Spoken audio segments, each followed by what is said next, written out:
Excellences, Monsieur le Président de la République, Bassirou Diomaye Faye, Monsieur le Président de l'Assemblée nationale, Malick Ndiaye, Monsieur le Premier ministre, Ousmane Sonko, Mesdames et Messieurs les représentants des institutions de la République, Mesdames et Messieurs les représentants des partis politiques, des organisations de la société civile, des autorités religieuses et coutumières, des syndicats, du secteur privé, des milieux culturels et médiatiques, de notre jeunesse si dynamique et de nos voyantes femmes.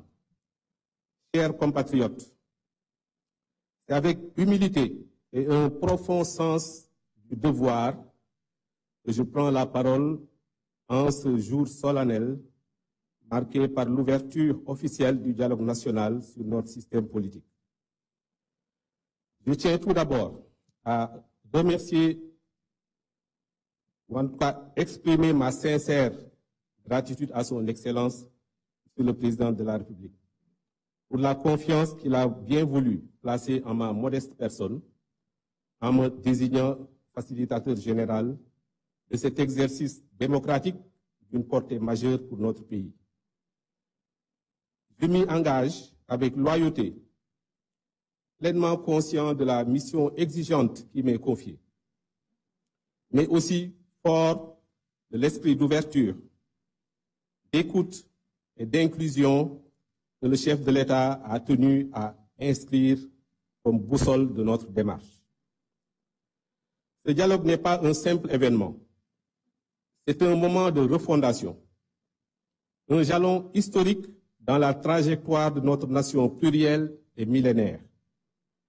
Riche de ses valeurs ancestrales de solidarité, de bienveillance mutuelle et d'ouverture. Il s'agit d'un espace sacré de parole et d'écoute, un creuset où toutes les sensibilités se rencontrent pour penser ensemble l'avenir de notre République.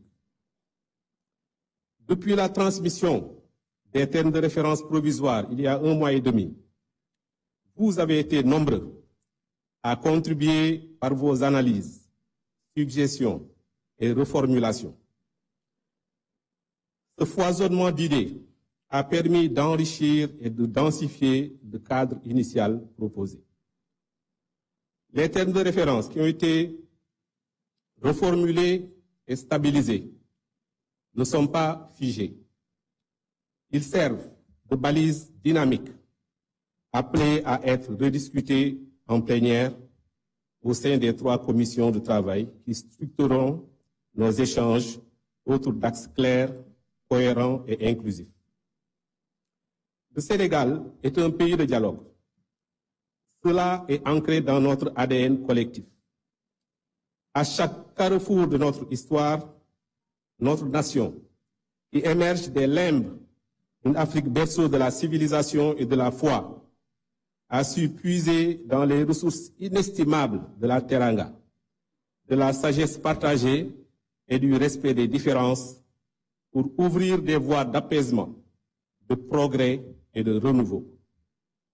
Aujourd'hui, nous sommes réunis pour corriger ce qui doit l'être, consolider ce qui fonctionne et innover avec audace là où cela s'impose. Ce dialogue appelle au dépassement de soi, à la lucidité, à l'écoute active et à la construction collective d'un nouveau pacte démocratique. Ce processus n'appartient à aucun camp, ni politique, ni social, ni institutionnel. Il est l'affaire de tous. Majorité, opposition, société civile, syndicats, jeunesse, femmes, diaspora, confessions religieuses, autorités traditionnelles, acteurs culturels, médias, etc. Il vise un seul objectif, servir l'intérêt supérieur du peuple sénégalais. Conformément aux objectifs définis, ce dialogue vise à évaluer de manière lucide les forces et faiblesses de notre système politique, les convergences structurelles et les désaccords circonstanciels, formuler des réformes structurantes et prospectives en faveur d'une démocratie plus participative et plus sincère et d'un État de droit plus robuste. Renforcer considérablement la confiance des citoyens dans les institutions qui régissent et régulent le processus électoral. En acceptant cette mission, je ne poursuis qu'un seul agenda, celui du Sénégal.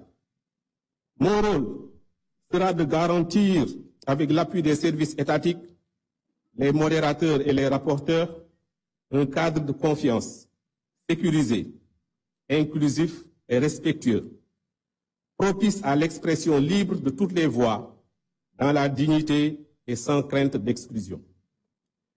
Je remercie chaleureusement tout le cabinet du président de la République, la Direction générale des élections, sous les directives de M. Jean-Baptiste Tine, ministre de l'Intérieur, et le ministre de la Communication et de la Transformation numérique, pour leur appui efficace et engagé depuis ma nomination.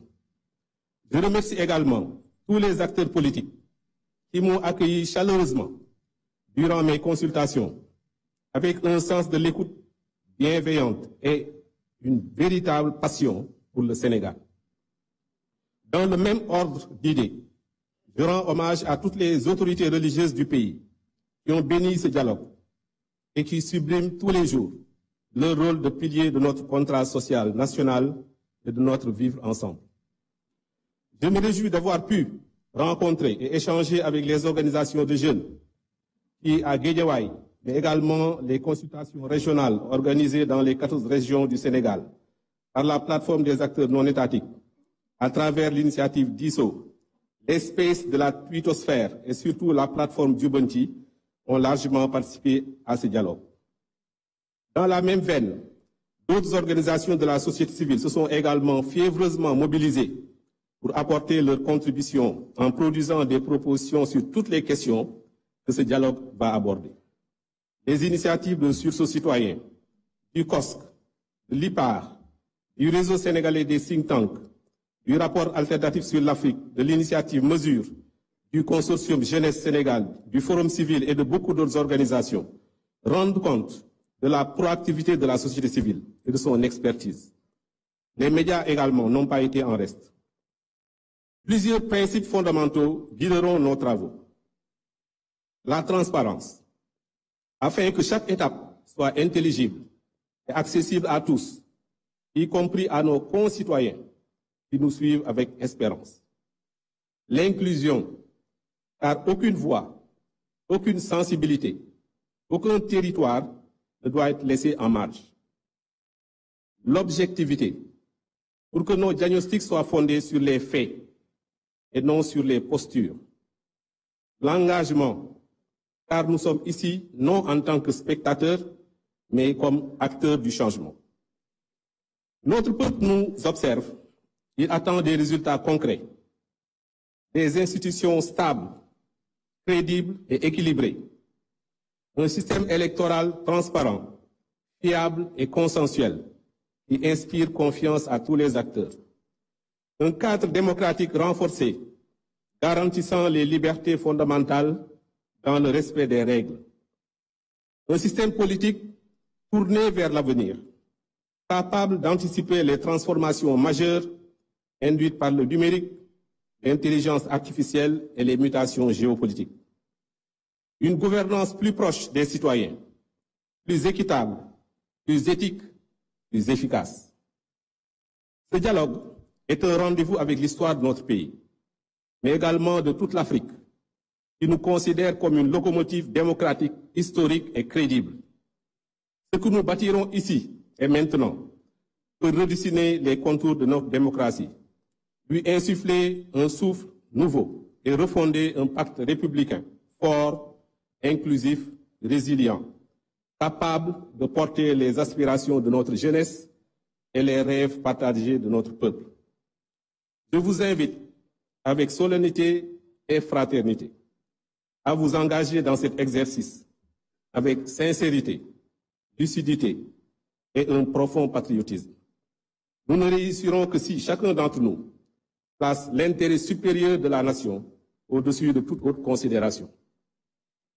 Que le Sénégal s'élève par la démocratie, que le peuple renoue avec la confiance dans ses institutions et que notre République, unie et indivisible, en sorte renforcée et plus grande.